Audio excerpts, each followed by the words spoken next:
أعوذ بالله من الشيطان الرجيم بسم الله الرحمن الرحيم মহান আল্লাহ তাআলা আমাদেরকে সৃষ্টি করেছেন আখিরাতের জন্য। আমাদের জীবনটাকে আখিরাতমুখী বানাতে হবে।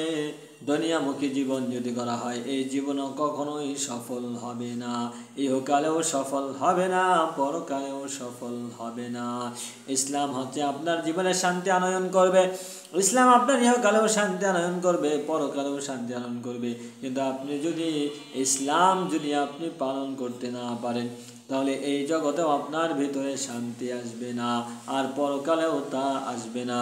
সুতরাং আমরা যদি ইহকাল এবং পরকাল দুই কালের জীবনকে সুন্দর করতে চাই, সুসজ্জিত করতে চাই, তাহলে অবশ্যই আমাদেরকে ইসলাম দিয়েই সেটি করতে হবে।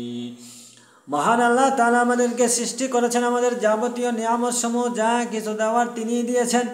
কিন্তু যে আল্লাহ আমাকে সৃষ্টি করলো, যে আল্লাহ আমার জন্য এত সব কিছু বানালো, সেই মহান রবকে যদি আমি ভুলে থাকি, সেই মহান রবের আনুগত্য যদি আমি না করি, সেই রবের অনুসন্ধান যদি আমি না করি, সেই রবের প্রতি যদি আমার কোনো আকর্ষণ না থাকে, তাহলে আমি কখনোই শান্তি পাবো না। না আমি আমার ব্যক্তিগত জীবনে শান্তি পাবো, না আমার পারিবারিক জীবনে শান্তি পাবো, না আমার সামাজিক জীবনে শান্তি পাবো। আজকে সারা পৃথিবী থেকে শান্তি বিদায় নিয়ে গিয়েছে। ইহুদি বলেন, খ্রিস্টান বলেন, মুসলিম বলেন, কেউ শান্তি পাচ্ছে না। এর সব কিছুর একটাই মূল কারণ, সেটা হচ্ছে আমরা মহান রবকে ভুলে গিয়েছি, মহান রবের পথকে ভুলে গিয়েছি। আল্লাহ তাআলা আমাদেরকে যে আখিরাতমুখী জীবনটা দান করেছেন, এই আখিরাতমুখী জীবনটাকে আমরা দুনিয়ামুখী বানিয়ে নিয়েছি। সুতরাং এই দুনিয়ামুখী জীবনটা আমাদের বর্জন করতে হবে, আখিরাতমুখী জীবন আমাদের করতে হবে। আল্লাহ তাআলা আমাদেরকে আখিরাতের জন্য সৃষ্টি করেছেন, এই পৃথিবীতে থাকার জন্য নয়। দেখুন আমি আর আপনি, আমাদের চিন্তা কতটা সংকীর্ণ যে আমরা এই দুনিয়াতে এই অস্থায়ী জগৎকে আবাদ করতে চাই। এই অস্থায়ী জগতে আমরা অনেক কিছু পেতে চাই, কিন্তু আমরা তো এই অস্থায়ী জগতে থাকতে পারবো না। এজন্য মহান আল্লাহ তাআলা আমাদের জন্য পরকালের অস্থায়ী জগৎকে নির্বাচন করেছেন।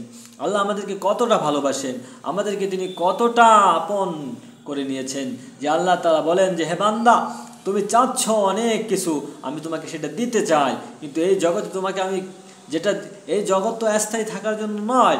এখানে যদি আমি তোমাকে দেই তো সেটা তো ধ্বংস হয়ে যাবে, আর একদিন তুমিও তো ধ্বংস হয়ে যাবা।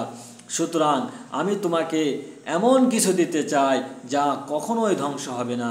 সুতরাং তুমি এই যে সংকীর্ণ মানসিকতা নিয়ে এই পার্থিব ধ্বংসশীল একটি পৃথিবীর পিছনে ছুটতেছো, তুমি এই ছুটা বাদ দাও, তুমি আমার কাছে চলে আসো, তুমি আমার উদ্দেশ্যে কাজ করো।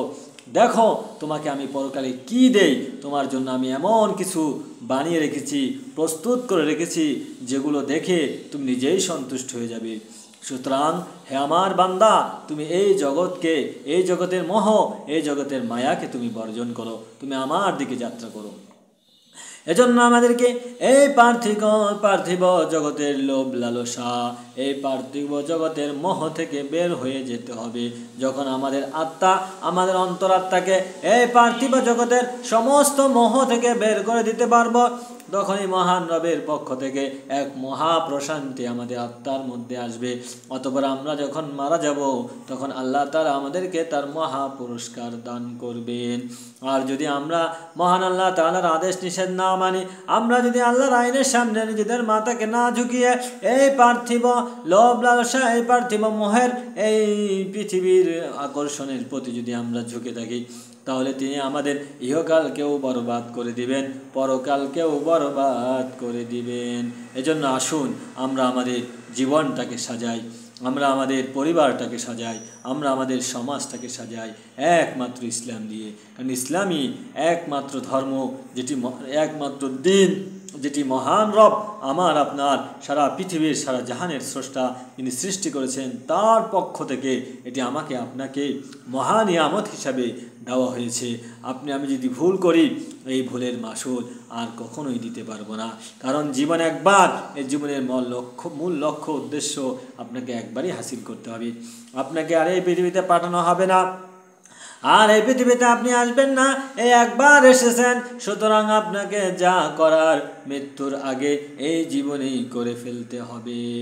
সুতরাং আমরা আমাদের জীবনটাকে বরবাদ না করে আমরা আমাদের জীবনটাকে আখিরাতমুখী বানিয়ে আল্লাহ এবং রসুলের রঙে রঞ্জিত করে সুসজ্জিত করে যাতে আমরা এই দুনিয়ার থেকে বিদায় নিতে পারি। আল্লাহ আমাদের সকলকে তৌফিক দান করুন। আসসালামু আলাইকুম ওয়া রাহমাতুল্লাহি ওয়া বারাকাতুহু।